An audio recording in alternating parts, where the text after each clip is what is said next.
How's everyone doing this morning? Well, hello. Thank you, everyone who's here. We got so far 54 students and adults. I know more will be joining us pretty soon. So we have a special treat here with us today. And before I move on, I just wanted to remind you, you guys are amazing so far. We have so many speakers and not one incident. So keep it up. You guys are awesome. Hope you guys had a wonderful day. We have two speakers today, and our theme for today is write your own script, or you write your own script. We have elected former San Francisco Board of Supervisors, Sophie Maxwell. Sophie served 10 years in District 10, which includes Potrero Hill, Bayview, Hunters Point, Visitation Valley, Silver Terrace, all those good ones. Dog Patch, Little Hollywood, and Portola District. We also have with us Darryl um, Brewster. Brewster. With us, both of them are born and raised in San Francisco, San Franciscans, and we thought that we wanted to bring them both to speak about their amazing experience and how they were able to accomplish everything that they have accomplished. And Miss Maxwell's mom is Miss Enola Maxwell, and she will tell us her amazing story that inspired her and inspired many of us to be better than we are. She was an activist, and one of the schools in San Francisco are named under her name. So that's how important Miss Maxwell is here. And now I'm going to spot you guys. So at any time, if you have any questions, we want to make this interactive. So type your questions on the chat. We have Ms. Ramirez, myself, and other teachers that will be moderating the chat and asking the questions. So please write your questions. Kidoki, thank you so much. So now we're gonna spot our speaker. There she is. Welcome, Sophie Maxwell. Thank you very much. And it's a nice, great rainy day, so everybody enjoy the rain. Sometimes your story and sometimes the script finds you. Um, and that's what happened to me. I was an elected member of the San Francisco Board of Supervisors. And in San Francisco, we have two branches of government. There's the executive branch, that's the mayor, and then there's the legislative branch, and that's the supervisors, the Board of Supervisors. There are 11 of them, and each district, I was District 10, there's District 6, 1, 4, 5, and on and on. Um, and we represent the entire city, but we come from these certain districts. And so when I decided to run for the Board of Supervisors, everything wasn't great. You know, it wasn't because I just wanted to be something, you know, a member, a politician and all of that. No, it wasn't that at all. My son came home one day and he was about 20 and he said, Mom, look at this knot on my neck. What is this? And so I looked at it and I said, you know what? We need to go to the doctor and see what this is about. Well, we did. And it turned out it was Hodgkin's lymphoma, it was cancer. And so immediately as a mother, you get into this mode and you start figuring out, what do I do? Who do I know? And so his father was very much into holistic medicine. So he contacted his friends. I had a cousin who was a doctor and I contacted him and he got us in touch with Sandra Honig, which was one of the premier specialists um, in the country. And she was right down the street at Stanford. So in the Bay Area, we are so lucky to have some of the best institutions of learning, the best hospitals, anything and everything you want to do, we've got it right here in the Bay Area. And so while working on that, I started thinking, well, you know, I filtered the water, I filtered the air. He went away to school, he went away to college, he comes back here and boom, what is it? What's going on? So I started getting involved in environmental issues in our community. And in Bayview, we've got a lot. We've got power plants and sewer plants and old shipyards. And so I started getting involved in that and came and came across some groups, and I got involved in those groups. And then we started coming up with plans, and we said, okay, so how do we get this to the Board of Supervisors? How do we get this to the mayor? And so district elections came up, and for some reason my hand went up and I decided to run. Where that came from, I cannot tell you, because I was in the background. I was an electrician. I maintained and repaired the electrical systems on trains. I had my own general contractor business going on. So I was busy and making money and doing well. And my mother would always say, you need to be involved. And I said, but Mom, I don't have time for that right now. Well, the script found me, because when that happened, I said, no other mother's son. I mean, this cancer messed with the wrong mother, and no other mother's son should have to go through this. And so I got busy working and decided to run for the Board of Supervisors so I could take this mission and our message and start cleaning up the environment in Bayview and in the surrounding areas. And I ran it from my home. The campaign, nobody really knew me, but they knew my mother, Enola Maxwell. The name meant something on Potrero Hill. And so when you have a last name, when you have a name, you've got to protect it. You've got to realize that it does mean something. It's gold. Your parents, your grandparents, they worked hard, and those names mean something. And so the name Maxwell meant something. And people said, well, I don't know you, but I know your mother, and she won't let you do wrong. And she's always been for the people, so we will vote for you. And so I had you have to put out literature and you have to do mailings. So I had a piece of mail, and it had me and my electrician stuff with my tool belt on, my hard hat on. And I said, we together can make a difference. And that's what you always have to understand. You can't do anything by yourself. And if you have a dream, if you put it out there, people will help you make that dream come true. And so I surprisingly won. And I was surprised, and everyone's surprised. And when people saw me and my mother had run for the Board of Supervisors some years before that. And she had also run for the school board, but she didn't make it. So when I made it, people would run up to her and say, Enola, congratulations. It was like I was standing there, but they bypassed me and went right to my mother, which was great. I certainly did not mind. And so this issue found me, and I had to work. I had no choice but to look out after the people and serve the people that had helped put me there. And I always say that when you serve people, when you do the right thing, you don't have to worry about money. You don't have to worry about a lot of things, because you will be okay. The universe takes care of those who take care of other people as well. And so I think it's important to remember honorable work. It's not just about the money, because when I started, it was part-time and $35,000 a year. But I figured I owned a home, I owned several homes, and I had a car, and I had a great partner, Horace, and I would be okay. So I figured for whatever amount of time, I would be okay with $35,000 a year. Well, within less than a year, because of those of us who came in, we put something on the ballot and we changed our salaries, and the public changed our salaries because it was a voter initiative, and we were making over $135,000 a year. And so I was making so much money, I didn't even have time to spend it. So I didn't have to worry about money. And my son, was doing, the whole family started helping, and my son was going to chemo. Well, we lost that battle. He died.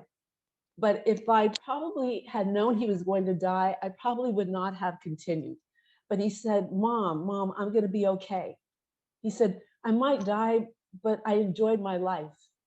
And please don't stop doing anything. And so I said, okay. And I just went on. And it really helped me a lot, because he was my only child. But even if I had had 10 children, it doesn't really make any difference how many you have. But I just had to go forward and do whatever I could and made some amazing changes in the environment.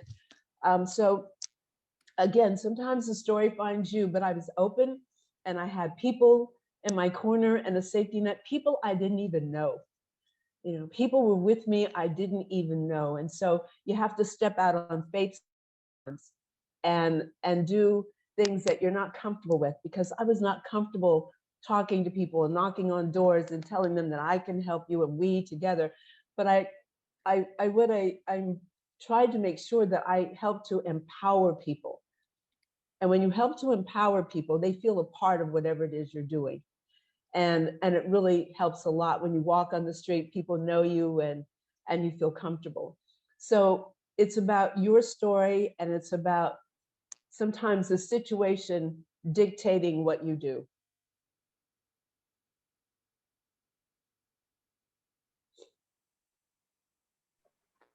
Can't hear you. Thank you. Thank you for sharing. So which schools did you go? Which high school are we have? Well, I went to Herbert Hoover Junior High School. I went to Grattan Elementary School, and I went to a school that no longer is here, and that's Polytechnic. And I didn't graduate from there because my mother, which, like I said, has an amazing story, became a Presbyterian minister. And so there was a Presbyterian boarding school, and she said, you know, you are not doing the best. You're not really focusing on your school right now. And so you have an opportunity. You can go to this boarding school, or you can stay here, and we'll have to do some other things. So I said, okay, I'll go to the boarding school. So I went to a boarding school in Utah for 2 years, and that's where I graduated from. And then I came back, and I didn't quite know what I was going to do, but I went to school. I went to state, and that's where I met my first husband. And so he was a teacher, and he had graduated, and he was a teacher. And then, you know, teachers didn't make a whole lot of money at that point. And I saw something in the newspaper, and it was about women in non-traditional jobs. And the electrical union was open, and I said, and they were making quite a bit.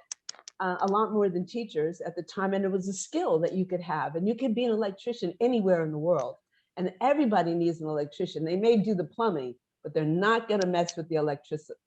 So I figured I'd always have a job, and I'd have a skill, and I'd know how to do something. So I got into that, and I remember my husband saying, now how can I be a teacher and you're an electrician? And anyway, we ended up with a divorce, but it wasn't because I was an electrician. But I was able to do a lot of things. I was able to buy property, which I always wanted to do, and some other things. So it enabled me to do a lot. And again, send my son to private schools and do whatever I needed to do, and decide to take on something that I never thought I could. But because I never thought I could be an electrician, I knew I could do something. I mean, I had confidence in myself because I had tried something and I succeeded at something. So I thought, gosh, if I can do this, then I can do anything. And that's why when you first start, when you first do something that you're scared to do, the courage helps.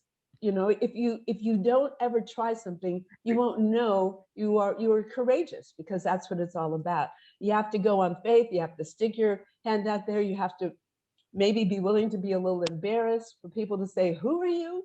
And I remember this one guy, this one guy said that he would never vote for me, and we had his phone number. And so I called him up and I said, Harrison, this is Sophie Maxwell. He said, who? And Sophie Maxwell, I'm running for supervisor, and I hear that you have some questions and that you said you wouldn't vote for me. He said, oh, no, I'll vote for you. But it took a lot for me to even do that. So you have to confront the demons, you have to confront the ghosts, and realize that you have a lot of power within you. You are a powerful person. And I also realized that whenever I set my mind to doing something, I did it. So I have to be very careful of what I focused in on. Because if I focused in on something negative, it would happen. So I kept my thoughts pretty, pretty positive, and the glass was always half full for me. because it's important to have that kind of an attitude. People read it right off. They read how you feel about yourself, how you feel about other people, just by your expression. So I really learned a lot about how to keep myself in neutral so people can't read me so much. So this is great. Sorry, for our students that, they're not doing so great right now and they think, oh, the world is ending right now. There is time to still write your script.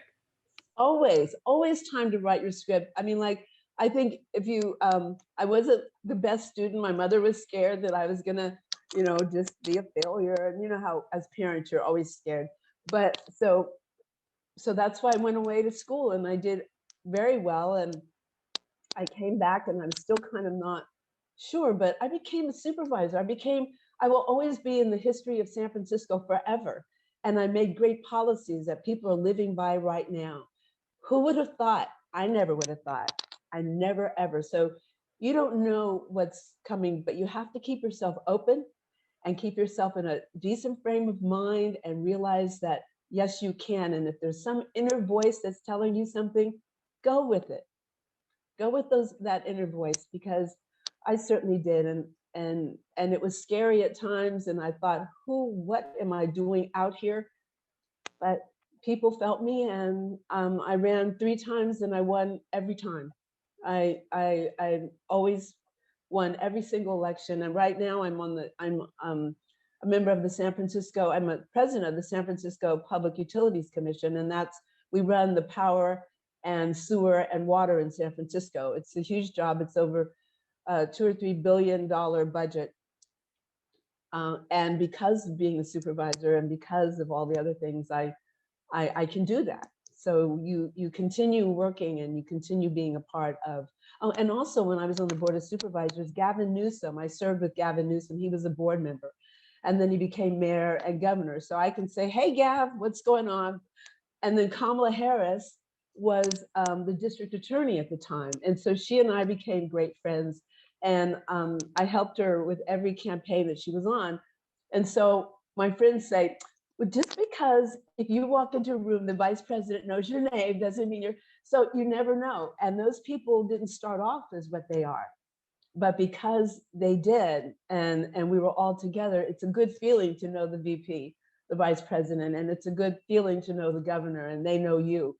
So you never know who your friends are going to be.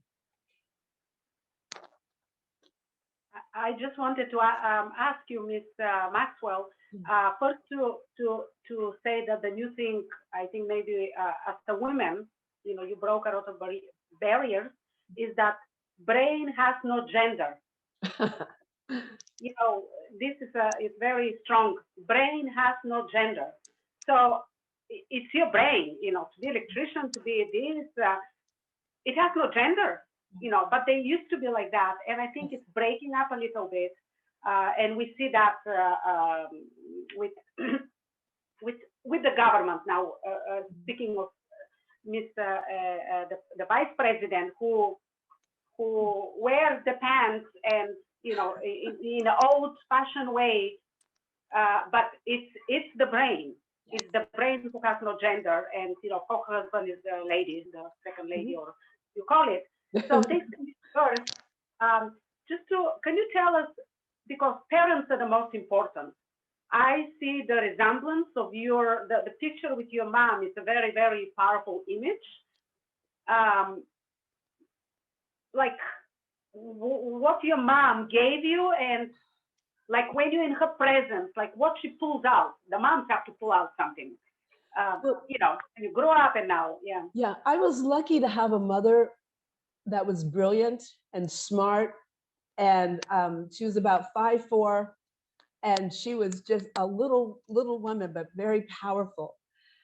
But if you don't have a mother like that, there's other women and other people. There's other women and other people that will really help bring you along. But my mother was extremely important, and she didn't know I was listening all the time, but I was. You know how you roll your eyes and they're trying to tell you something and you're like, yeah. Well, I was listening. And I'm so glad I was, because there's so many things she told me. She said, like, Sophie, it's your time. It's when you get it, not when somebody else gets it. You'll get whatever you need. So don't compare yourself to your brother who's really smart and you think, I'll never be like that. No, it's your time when you get it. And so she just was a brilliant woman. And I remember when she first started speaking, and she was a housekeeper first, and then she got a job at the post office. And then one day she came home, and we were Presbyterian. And one day she came home and she said, I think I want to go and be a Presbyterian minister. And we all kind of looked at each other and we're thinking, like, where did this come from? Well, my mother became one of the first Presbyterian ministers, African-American women in San Francisco. And she had a church called Olivet Presbyterian Church on Potrero Hill. And then she got involved in civil rights, and she went to the March on Washington, and she was just very much involved. And her most important thing was certainly education and equal rights for everyone. And so she was so prominent in that they named a school after her, Enola D. Maxwell and Potrero Hill. And I think it's the ISA is there now, International Studies Academy. But she was a very prominent person, and I realized humble beginnings, it doesn't matter. And she was strong, she was confident, she was always about people. It was always about people, and that stayed with me. And so I definitely had it in my genes, with my mother being who she was. But she comes to me, she helps me right now, and she's been she's been dead for a while, but it doesn't matter, because the things that we learn from our parents and other people, even we learn what not to be. Even if your parents didn't quite do what they wanted to do, and maybe they became drug addicts, and maybe they weren't the best, that's an example of what not to be. So they can help you anyway. And my mother always said that. She said, if I've made mistakes and I tried to do my best, use me as an example of what not to do. So there's all kind of examples out there for all of us, all the time, examples of what to do, examples of what not to do. And sometimes you meet people, and I've seen people and I said, whoa, she's tough. I want to be like her. What do you do? Well, I exercise. Where do you go? I do Pilates. Well, I met somebody like that. She was walking, and I went up to her and I said, God, you are gorgeous. What do you do? And she said, Pilates. Well, the next couple of days I found Pilates, and it's been like 15 years. All right. So you see people, and you can use examples all around you.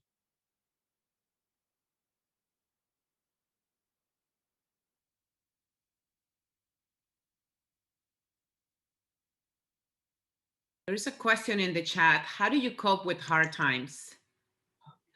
Well, you cope with hard times by recognizing that they are hard, but also recognizing that within you, the answers will come. Because, and if you don't know, see, we're made for this life. Everything about us was made to live the lives we have. We were made to breathe the air on the earth. We were made to drink the water. So you have everything within you and outside of you to make it in this world. And if times are hard, you're made for those hard times. You can get over those hard times. There are people there that can help you. And if you think hard and you go within yourself and you think and you have a positive attitude, and sometimes that's hard, but remember, you are successful. You know how to be successful. When you put your mind to getting up in the morning and you do, that's success, one step at a time. But you're made for this life, and you're made for the hard times. You're made for the good times, the happy times, the loves, the loss. We're made for all of that. When my son died, I had a car accident. I was crying all the time. I was at work, and they said, Sophie, what's wrong with you? I couldn't really talk about it, but it was a lot for me. And then even when I was on the board of supervisors when he died, and he came, he saw me become, supervisor and take the oath. And I just got to kind of just started working more, but he died. And I always remember him reaching out to me saying, Mom, bring me back. And I said, it'll be okay, Rama, it'll be okay. Hard times, I found a way. I found a way to find joy and to find peace in my life. And that was the hardest thing I could have ever gone through. And I found a way to find joy and peace and love and happiness. Yes, things are challenging, but if you don't go through those challenges, you'll never know how capable you are. Yeah, but I could have gone without that one, I'll tell you. You know, I could have gone without that, but you do find a way and especially if you want to be happy and if you want to be successful, you'll find a way. You know, you won't let anything stop you if you want to have joy in your life, and joy is a gift.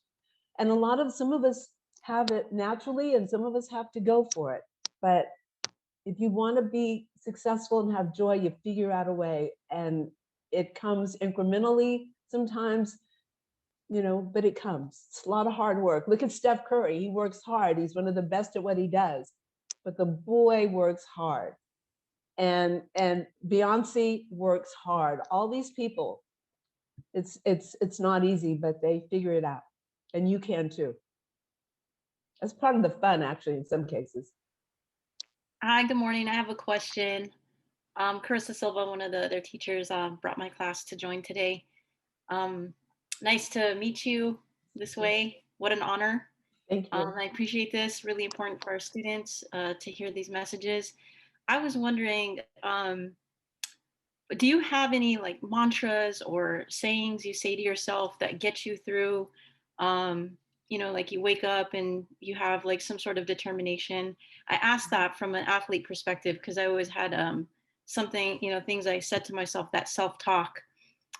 So I'm wondering if you had one of those that you could share with us. I do, and I still do, and that is that love is my shield. Love is my shield, because when things got rough, and sometimes the public can be very ugly, and there's so much going on in politics, but I decided I would fall in love with my constituents. You know how you fall in love with somebody and they can drag you up and down with the hair and they can beat you up, and your parents are saying, why do you stay with this man? And you say, or this woman, and you say, because I love them. And so I thought, okay, I'm gonna fall in love with everything and everybody. And that may, whatever they do, I'm not gonna feel it because I'm in love. And I can continue doing my work. I can continue working for them because I'm not angry with them. I don't think they don't like me. None of that mattered because I had the shield. And my job was to make good laws and policies. My job was to open myself up to my constituents. And that meant civic leaders, that meant businessmen, that meant whomever.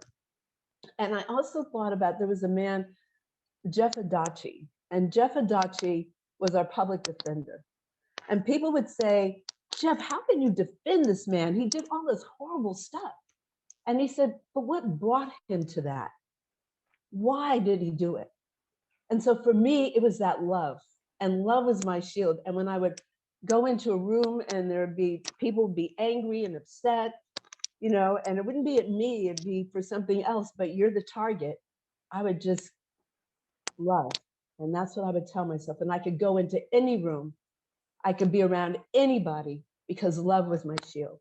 And I love these people. Thank you. Thank you for sharing that. One more thing, if I could, unless there's other questions.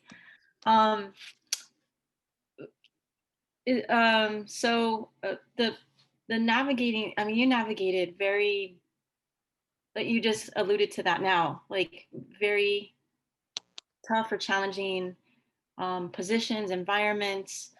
And you seem to have done so with such grace. I can see now that that mantra led you. What about, I'm wondering, can you talk about like self-discipline that's involved in that? So right now, some of the challenges our students share is motivation. But I'd like them to know a little bit, what's the difference between what motivates you and what part is self-discipline? And you went through, I mean, politics is tough. and politics is a lot of men in it. So you were in what in an arena you have been in. So I think, I mean, if you know, if you can speak about maybe that self-discipline and motivation part. Well, I think, yes. And I think at one point I was the only woman on the board of supervisors and the only African-American on the board of supervisors. And Gavin was on there and a lot of other people. And I remember this one time they were all getting at each other. I mean, we were at a board meeting and there were people in the audience and they were fussing and arguing. And I said to myself, I said, universe, please give me the words. Give me the words. And the universe gave me the words. I sat there quietly and then I stood up without being recognized. And I said, gentlemen, gentlemen, let us be about the people's business. And the audience erupted and they sat down and stopped arguing. So it was about the people's business. That's what kept me focused, the people's business. It kept me focused that I was there because my son died of cancer and environmental issues. I had to make sure that nothing stopped me from cleaning up that shipyard, from getting rid of those 2 power plants in the Bayview and Potrero, that nothing and no one. So I went through 3 mayors, but always I was focused on the people's business, focused on what I needed to do, focused on cleaning up and making sure our children had an education and that they were safe and that the police did their jobs instead of shooting them, did the jobs of taking care of them. It was always that. So that's what kept me focused. And my son died, but he had a son. And he said to me before he died, Mom, take care of my son, take care of my son. And so he's 25 now and he went to school, went to college, and his mother was in his life, but I was basically his primary care, my partner Horace and I. And so that kept me focused, you know, and the people's business kept me focused.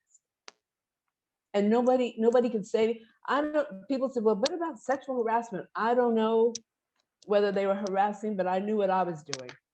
And I knew that I was in charge. When somebody came into my office, I was a supervisor. And I was in charge. And you know how men are. I mean, one of my aides was a young white male. And so they would talk to him. I mean, I'm sitting there and these developers would come in and talk to him. So I would get up and leave. I said, okay, let him make a decision. Try that dress on.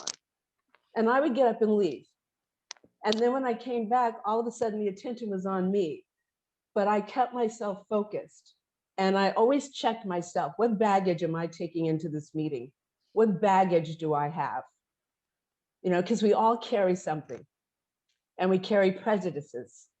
And I had to kind of leave mine at the door and be aware of them. So self-awareness is extremely important. And also, you know, when I was in high school, college, I did arts and I did acting. And so when you did plays, you had to realize who you were and you had to see yourself. And I did. I was able to kind of disconnect myself from that room and not take an ego in and not be egocentric so that I was thinking everything is about me. No, it was about them and they were there to see me about their issues. So you have to kind of divorce yourself from yourself in some ways so that you can see other people and other things and not get so caught up in you. And that really helps to keep the focus on other things, on your other. So that was my discipline, people, my reason for being there. And that when I left the room, I represented, it wasn't just me, I represent people.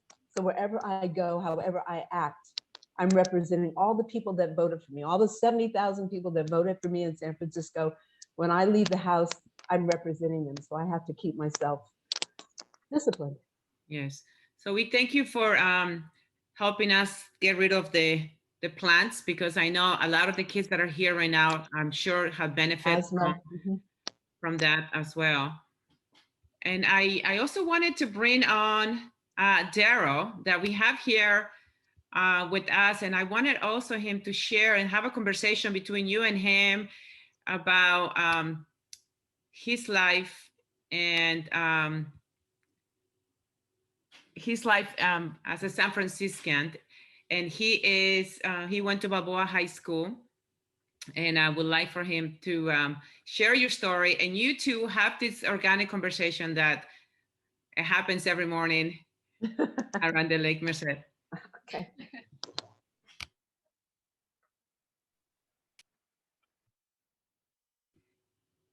You're muted. You're muted, Darryl. Now we cannot see you. And now we lost him. Oh no. Okay. There is a question. Hopefully he comes in soon, but there is a question for Miss Maxwell. Yes. Have you ever lost confidence in yourself and thought you wouldn't make it? And if you have, what did you do to get out of that mindset? Oh my gosh, that's a great question, because when I was running, my first time, I remember laying on my couch in a ball thinking, what am I doing? I don't know anything about this. Nobody know how, I just didn't know. I just curled up in this ball, and I got a phone call, and somebody said, what are you doing? I said, I don't know. And they said, get up, get out, and let's start knocking on doors. So because I was surrounded by positive people, it really made a difference. And my mother and other people around me made such a difference, because I had no confidence. I mean, what was I doing? I didn't know anything about being a supervisor. I was an electrician. What was I thinking? But the thing, it just happened because the script found me, and I had to do something. And so my confidence, even when I was on the board, getting up and legislation, I was scared to death. I just didn't, I didn't have a lot of I didn't know how to do it. There wasn't a book to read. There wasn't a class to take. So you just kind of have to, people help you out, and you just have to be open. But it comes from everybody. Kamala Harris had the same issues. And I remember saying, Kamala, you can do whatever you need to do. We all have those issues. And we all seem strong now, but there's always a time when you have self-doubt. You just have to get over that. But it's hard. Thank I you. just want to ask one more women's question. Since I have to leave in like 10 minutes, I'm so sorry, go to the doctor. But Miss Maxwell, next month, it's a Women's Month around the world. So I think it's a great issue, and I know San Francisco is the most advanced state when I came to America, especially Berkeley. So it's one of the most diverse states, especially San Francisco city. What is the main advice you can give to the girls? Because we have diversity. We have Asians, we have Black, we have that mixture of bouquet of people I've never seen in my life. What is the main thing you can tell to the girls, to the growing up girls, to keep it, to have it? That women are extremely important. We're going to be the biggest population is going to be women. And we are going to have to be involved in every single facet of life. And that we're going to have to be the electricians, the plumbers. We're going to have to be the presidents. We're going to have to be all of those things. And we can, because women have something, women have a creative way of doing things. Like, I remember, we're not the strongest people, but when you need to move something, you figure it out. If you have to move a refrigerator, you figure out, okay, let me get this rug and I'll put this in and I'll go over here and do that. And we figure it out. And we also have this other mothering and loving and something else that we've been given. We've been given something very special. If you look at all the animals in the world, the biggest animals in the world, one is an elephant. And the matriarch, the female, takes care of everything.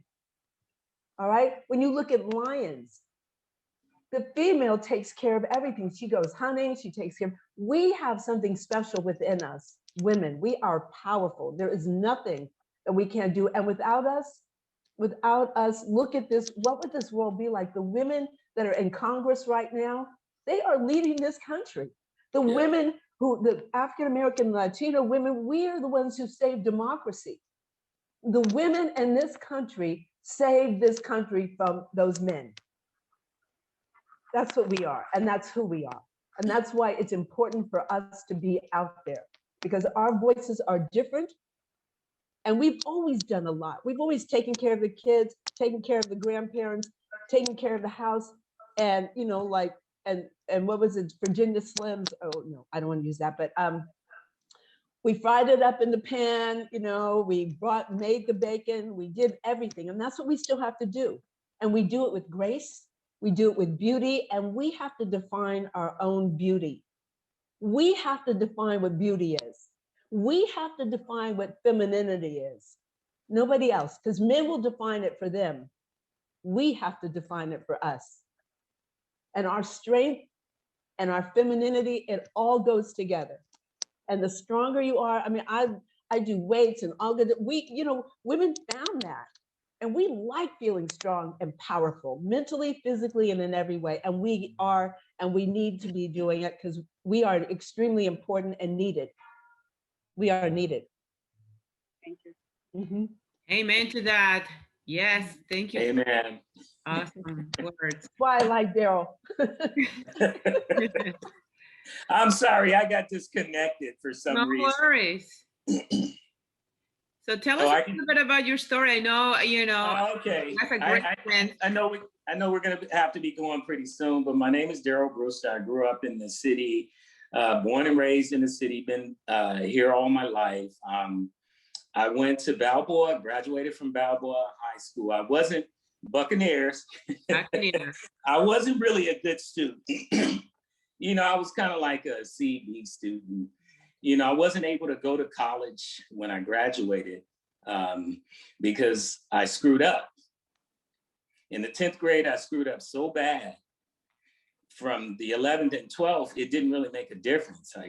My grade point average wasn't high enough to go to the colleges that I wanted to go to. So what I did was I went to City College. I thought I wanted to be a dentist or go into sciences. And I remember my counselor telling me, well, most of the kids here are in trigonometry or geometry or pre-calculus, you know, if you want to go into that major. And what I did was I didn't listen to him. I went to City College. I started from the bottom in English. I started from the bottom in math, and I worked my way up. Sorry about that. I worked my way up. I didn't listen to him at all. What I did was I educated myself, well, with the help of the teachers. I, you know, started to learn how to study. I started to learn how to, you know, to do my work and make sure that I was excelling there. Okay, from there, I went to, I graduated, I went to USF. And I was met with resistance up there. You know, the financial aid counselor told me, oh, well, it's going to be really expensive here and you may not be able to finish up here. And when I got up there, like a year and a half later, they came up with a scholarship grant that if I made, if my grade point average stayed at a B-, I would get a scholarship grant until I would complete. Okay, so that's what I did there. I was met with resistance there. I didn't let them, you know, the financial aid council. He was trying to talk me out of going to state or whatever, but I was accepted there. So I said, well, this is where I was accepted. This is a school I want to go to because it was a smaller school and I knew I needed smaller classes and stuff to do well. Okay, from there, I worked a little bit. I worked at FedEx, you know, and then, you know, one of my friends, he said, Sophie, you got to clue in here. You got to keep me on track here. I always wanted to be a fireman because I used to live by a firehouse. I used to see the firemen running and stuff. And I remember one guy, he told me, you can be a fireman one day. So I never forgot that. Okay, I went to college, graduated, had a few jobs, went to FedEx. I remember my cousin-in-law, he said, well, you can, why don't you take the test to be a sheriff? I was like, I don't want to be no sheriff, you know? I don't, he said, well, just take it anyway. You might like it. So what I did was I went and took the test. They needed 27 people right away. I ended up scoring, I think it was 11. And so I got a job there. I worked there for 5 years. I had taken the fireman test. And what had happened was I went to the bathroom because we used to have to wait in line. It was the block was wrapped around, the line was wrapped around the block twice. That's how many people was there. So when I got in there, I ran to the bathroom and then the test had started. So when I ran to sit down, they had already went over it. But I scored kind of like in the middle. I didn't do very well. What I did was I took the job as a sheriff. Okay, I worked there for 5 years. And then I'm trying to rush over because I know we're gonna have to go. I worked there for 5 years. And then from there, I took the test again. I took the fireman's test again in Presidio. This time I scored in the middle.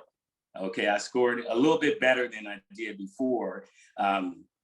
And I said, oh, 3 years had passed by. For the city test, they only keep them for 3 years. But thanks to the consent decree from the Black firefighters, they sued the city because it wasn't enough people of color in the fire department. And so they extended the list. You know, the list had already expired. I said, oh, they're never gonna hire me. And then they extended it another year and they called me. Okay, they called me. By that time, I had taken another job as a probation officer. I had worked as a probation. I worked as a sheriff 5 years and I worked as a probation officer 2 years. And then the fire department called me. They said, you know, you have 4 days to decide whether or not you're gonna take the job. So what I did was I took the job, you know, because it was something that I always wanted to do. And what I wanted to tell you guys was don't give up, because it was no in the beginning. But, you know, they tell you no, it was no at first, but I kept going, you know, and the doors opened up for me. Sometimes the doors will open up for you if you just keep persevering. You know, if it's something that you really want to do, don't talk yourself out of it and don't let nobody else talk you out of it. Okay. I worked for the fire department for a total of 20 years. So I worked for the city a total of 27 years. I liked being in public service. You know, I liked working in the jails. One thing I excelled there because I treated people with respect. When I was a probation officer, you know, I told them my objective is not to keep you on probation. When I went there, I was trying to help people. I said, when you come here, I'm going to help you get out of the custody of the courts so that you'll learn, you know, you can live your life. Because as you know, you can be by a store, any police contact, they can put you back in jail. So what I was trying to do was get them out of the custody of the court. You know, when I was a fireman, I loved working in my community. I worked, like I said, I was born and raised in San Francisco. I worked in my community. I worked probably 3 minutes. Well, it used to take me 6 minutes to get to work, and that was not rushing. I could have got there in 3, but I worked in my community, and I think it's important for people in your community, the high school students, you know, people of color, people that see you driving the rig, they see you on the rig, they know, hey, I can do that too. You know, I can go there, I can make that money. I worked there a total for the city of 27 years. I retired almost 3 years. I've been retired 3 years. And I enjoy working, you know, being a public service. And I just want to encourage you guys, don't take no for an answer. You know, I wasn't a good student in school.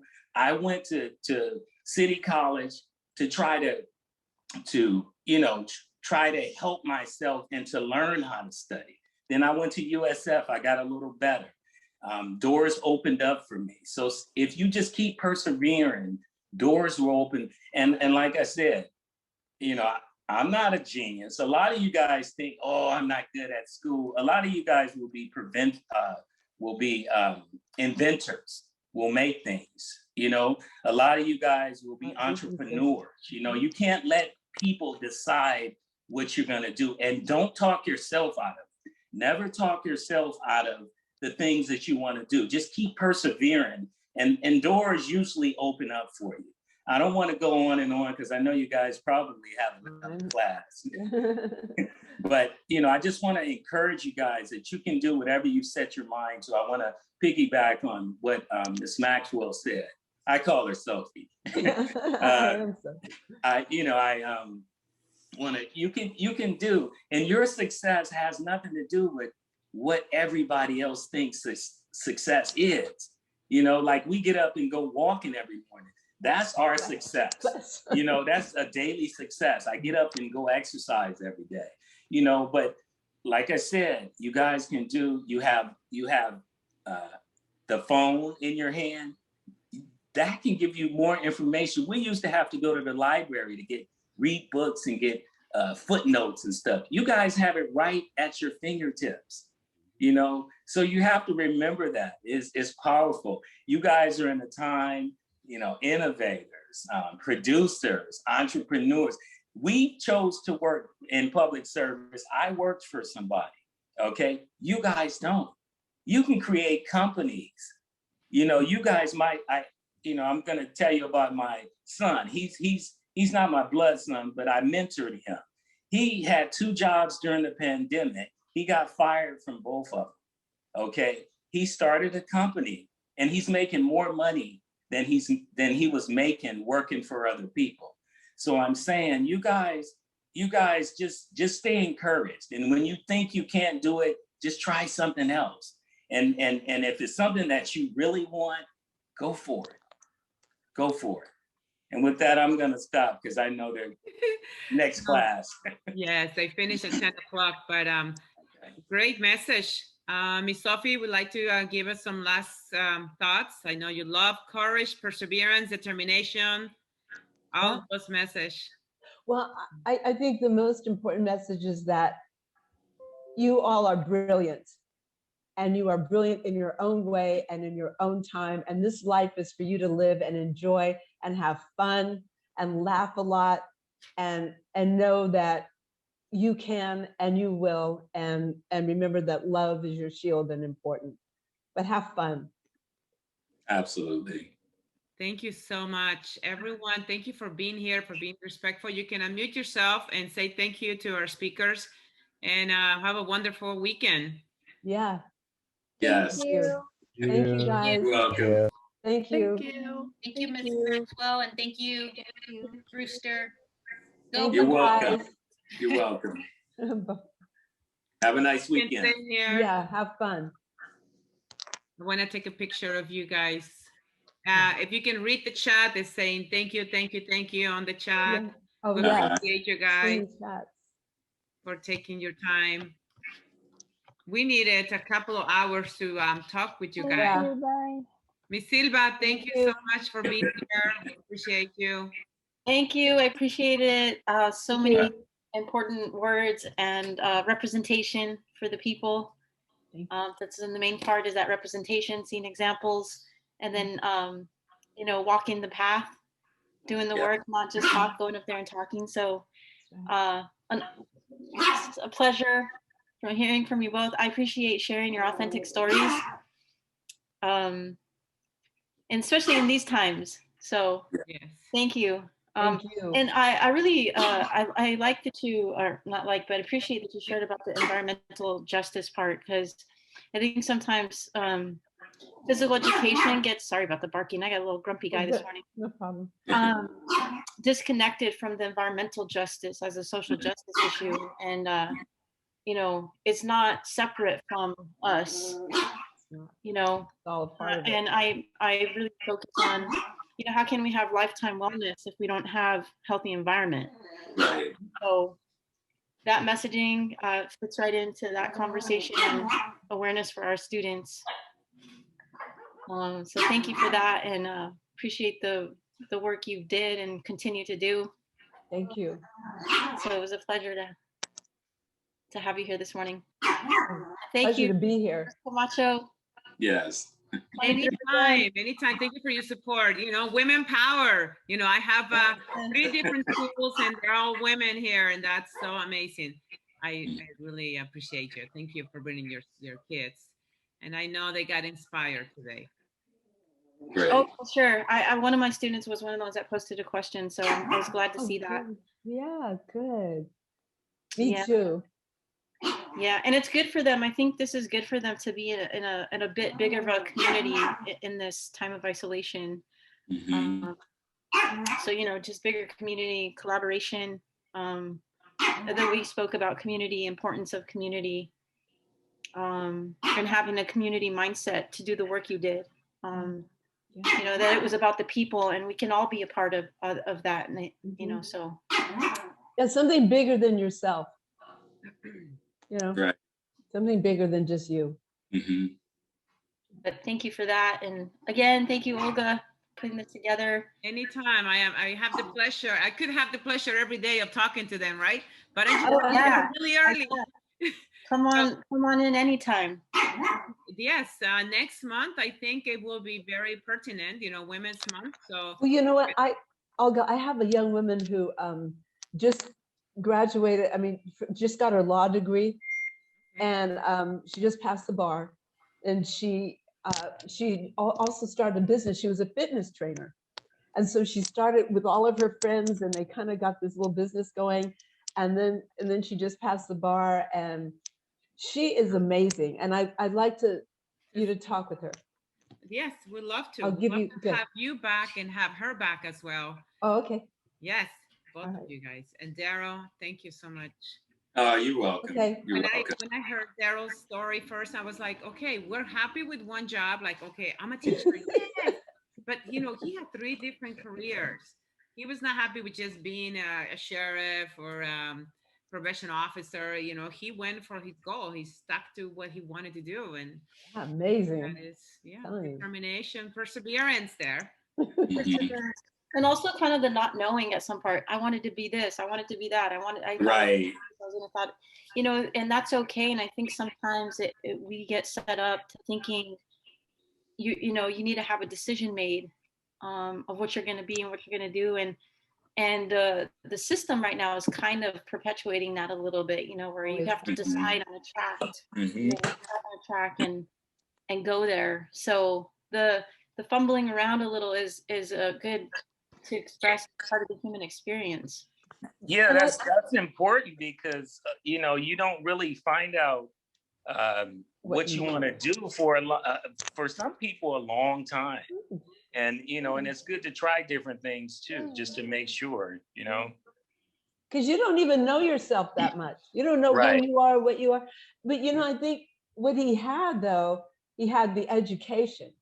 Yeah. And he had, so he could go into all these different things. And so he had a real good base. And I think that's what you hear, you know, the education. Mm-hmm. Yeah. Great. Well, okay. Thank you very much. All right, you guys. Well, thank you. Thanks for having me. See you again next month. We'll stay in touch. All Have right. a great weekend. You too. Thank you guys. Okay. Hasta la All right. vista, See you baby. guys. Bye-bye. Bye. See you, Darryl. Okay. Bye-bye. Bye. Bye, mi Silva.